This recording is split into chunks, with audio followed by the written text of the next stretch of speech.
Hello everyone. आज के इस लेक्चर में हम कवर करने वाले हैं कॉर्पोरेट सोशल रेस्पॉन्सिबिलिटी क्या होती है, जिसको CSR बोलते हैं।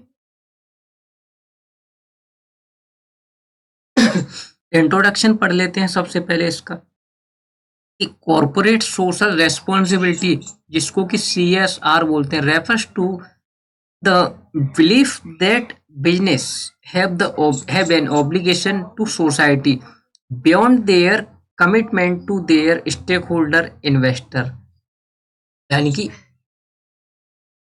इनकी ऑब्लिगेशन होती है कुछ बियॉन्ड देयर, इनके स्टेक होल्डर और इन्वेस्टर से ऊपर भी इनकी एक रेस्पॉन्सिबिलिटी होती है कि सोसाइटी के लिए भी कुछ ना कुछ करें। ठीक है ना। सोशल वेलफेयर की बात जो है वो हो जाती है, सोशल वेलफेयर की बात हो जाती है। ठीक है। ये in addition to generating profit, जो भी प्रॉफिट जनरेट करती है ना कंपनी, जो भी प्रॉफिट कंपनी जनरेट करती है, company are expected to have some responsibility to stakeholder. कुछ रेस्पॉन्सिबिलिटी उनकी स्टेक होल्डर के लिए होती है, एम्प्लॉय के लिए होती है, कंज्यूमर के लिए होती है, कम्युनिटी के लिए होती है, एंड द एनवायरमेंट के लिए होती है। CSR इंक्लूड करता है corporation being economically responsible, improving labor practices,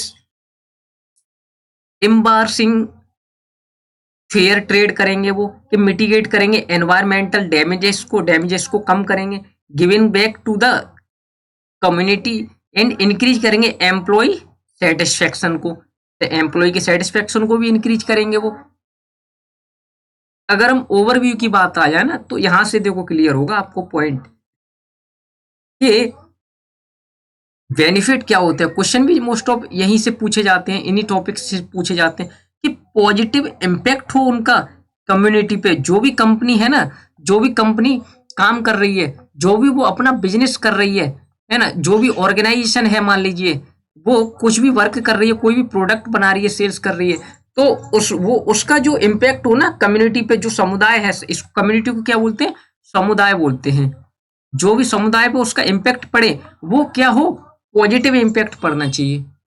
improve करेंगे ब्रांड इमेज को, ये भी इसके बेनिफिट हो जाते हैं। इंक्रीज करेंगे कस्टमर की लॉयल्टी को। बेटर एम्प्लॉय मोरल की भी बात करेंगे हम यहाँ पे। इंक्रीज करेंगे रेवेन्यू को, इंक्रीज करना, एनहांस करना ability to attract top talents को। रिड्यूस करेंगे एम्प्लॉय टर्नओवर को। Greater employee productivity. ठीक है। यहाँ पे आते हैं कॉर्पोरेट सोशल रेस्पॉन्सिबिलिटी में। सबसे पहले तो ये लॉन्ग टर्म होती है, सिंसियरिटी होती है। देखो ये भी स्लाइड काफी महत्वपूर्ण हो जाती है ना, यहाँ से भी पॉइंट पूछ ले जाता है कि लॉन्ग टर्म होती है, सिंसियरिटी होती है, मार्केट होता है इसमें, रेस्पॉन्सिबिलिटी होती है इसमें, एथिक्स की बात की जाती है CSR में, सस्टेनेबिलिटी की बात की जाती है, रिसोर्सेस की बात की जाती है, गोल की बात की जाती है। ठीक है ना। CSR में इतनी चीज इंक्लूड होती है। अब ऑब्जेक्ट की बात कर लें, ये भी स्लाइड काफी इंपॉर्टेंट हो जाती है कि ऑब्जेक्ट क्या होते हैं इसके। ऑब्जेक्ट की अगर हम बात करें यहाँ पे, तो इनके ऑब्जेक्ट में कॉर्पोरेट सिटीजनशिप होती है। हम केवल हेडिंग्स देखेंगे है ना, और इन्हीं से कॉर्पोरेट सिटीजनशिप होती है इसमें, कॉर्पोरेट सस्टेनेबिलिटी होती है, रेस्पॉन्सिबल बिजनेस होते हैं, रेस्पॉन्सिबल इन्वेस्टमेंट होता है, कॉर्पोरेट अकाउंटेबिलिटी होती है, सस्टेनेबिलिटी होती है, corporate responsibility, triple bottom line होता है, creating shared value, shared value भी होता है। ठीक है ना, ये भी याद रखना आपको, शेयर्ड वैल्यू भी इसका पार्ट होता है। और environmental social and governance issue की भी बात यहाँ पे की जाती है। की पॉइंट की अगर हम बात कर रहे हैं, CSR एलिजिबिलिटी क्राइटेरिया क्या होता है? And spending as per previous year नहीं, प्रोविजंस कि इंडियन कंपनी एक्ट 2013 के अनुसार जो भी कंपनी कोई भी बिजनेस कर रही है, तो वो CSR एलिजिबिलिटी क्राइटेरिया होता है उनका स्पेंडिंग का, तो वो कैसे फॉलो करना होता है, उनको किस फॉर्मेट में फॉलो करना होता है, उस चीज की बात हो रही है। कि सबसे पहले तो क्या होगा, उनकी नेटवर्थ, कंपनी की नेटवर्थ, ऑर्गेनाइजेशन की, कोई भी कंपनी की नेटवर्थ 500 करोड़ होनी चाहिए या उससे ज्यादा, कि 500 करोड़ या उससे ज्यादा होनी चाहिए किसी भी कंपनी की नेटवर्थ। नेटवर्थ के बाद हम आ जाते हैं उसकी टर्नओवर पे, कि उसका टर्नओवर जो हो 1000 करोड़ हो। देखो नेटवर्थ कम होती है और टर्नओवर ज्यादा होता है। टर्नओवर में तो सारी चीजें एक्सपोर्ट इंपोर्ट की इंक्लूड हो जाती है ना, और नेटवर्थ में कंपनी की एक तरीके से ओनरशिप की इसी बात की जाती है ना। तो टर्नओवर हमारा कितना होना चाहिए, 1000 करोड़ हो टर्नओवर। सबसे पहले हम देखेंगे कि उसकी नेटवर्थ 500 करोड़ है, उसका टर्नओवर 1000 करोड़ है। उसके बाद हम देखेंगे कि वो नेट प्रॉफिट 5 करोड़ कमा रही हो ड्यूरिंग एनी फाइनेंशियल ईयर। उसका प्रॉफिट कितना हो, और प्रॉफिट भी कौन सा लेंगे, नेट प्रॉफिट। नेट प्रॉफिट से मतलब सारे खर्चे वो माइनस कर देगा उसके बाद के कितने, 5 करोड़ हो उनके प्रॉफिट। ठीक है जी। उसके बाद क्या करेंगे, 2% एवरेज प्रॉफिट स्पेंड करेगी वो ऑन CSR पे, कि स्पेंड करेगा वो कितना, स्पेंड करेगी कोई भी कंपनी 2% अपने प्रॉफिट का, 2% स्पेंड करेगी किस पे, CSR पे। ठीक है ना, CSR पे। उसके बाद हम, अगर उसने ऐसा नहीं किया तो फिर उसके खिलाफ पेनल एक्शन लिया जाएगा। ठीक है ना, उसके बाद उसके खिलाफ एक्शन लिया जाएगा अगर वो कंपनी ऐसा नहीं करती है तो। ये एक उसका सीक्वेंस दे रखा है। ट्रिपल बॉटम लाइन की बात करें हम यहाँ पे, क्या होती है कि ट्रिपल बॉटम लाइन हमने पढ़ा था पिछली स्लाइड में, है ना। तो उसका मतलब क्या होता है वो देख लेते हैं हम यहाँ पे, कि ट्रिपल बॉटम लाइन में प्लांट होता है, पीपुल होते हैं और प्रॉफिट होता है, उसको बोलते हैं हम ट्रिपल बॉटम लाइन। ये ट्रिपल पी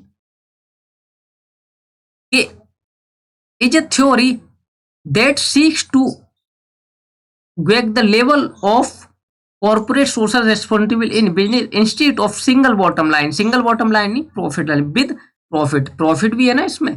तो ट्रिपल बॉटम लाइन थ्योरी हमारी आर्ग्यू करती है that there should be two more people. Single bottom line में तो केवल प्रॉफिट की बात की थी। सिंगल बॉटम लाइन की अगर हम बात करें ना, तो सिंगल बॉटम लाइन यहाँ पे केवल प्रॉफिट की बात की, बट ट्रिपल बॉटम लाइन में इन्होंने दो चीजें और इंक्लूड कर दी। पहले पीपुल भी आ जाएंगे इसमें, और उसके साथ प्लानेट भी आ जाएंगे। ठीक है जी, ये दोनों चीजें भी इसमें इंक्लूड कर दी। Planet by balancing people, planet and profit, ये तीन चीजें आ गई ना इसमें। Possible to build the more sustainable business model, the circular firm, जो भी फर्म होती है उसके लिए ये सारी चीजें आ जाती हैं उसमें। सस्टेनेबिलिटी की अगर हम बात करें तो सस्टेनेबिलिटी कहाँ पे होगी, किस पॉइंट पे सस्टेनेबिलिटी होगी हमारी, जहां पे पीपुल, प्लानेट और प्रॉफिट हमारे क्या होंगे, मिड में होंगे। यानी कि ये तीनों चीजें जब हम पीपुल, प्लानेट और प्रॉफिट को लेके चलेंगे तभी तो हम बोलेंगे कि सस्टेनेबिलिटी है नहीं, तभी तो बोलेंगे। अब देखो पीपुल और केवल प्लानेट हो, पीपुल और प्लानेट हो तो उसको हम वेरिएबल बोलते हैं। ये भी चीज आपको याद रखनी है, पीपुल और प्लानेट हो तो उसको वेरिएबल बोलते हैं, और प्लानेट और प्रॉफिट हो तो वेरिएबल बोलते हैं, और पीपुल और प्रॉफिट हो तो इक्विटेबल बोलते हैं। मैं लिख देता हूं यहाँ पे एक साइड में कि पीपुल कब होंगे, प्लानेट कब होगा, और प्रॉफिट कब होगा। अब देखो जब पीपुल और प्लानेट हो तो ये हो जाएगा हमारा वेरिएबल। ठीक है जी, वेरिएबल होगा। और प्रॉफिट और प्लानेट हो, प्रॉफिट और प्लानेट हो तो ये क्या होगा हमारा, वेरिएबल।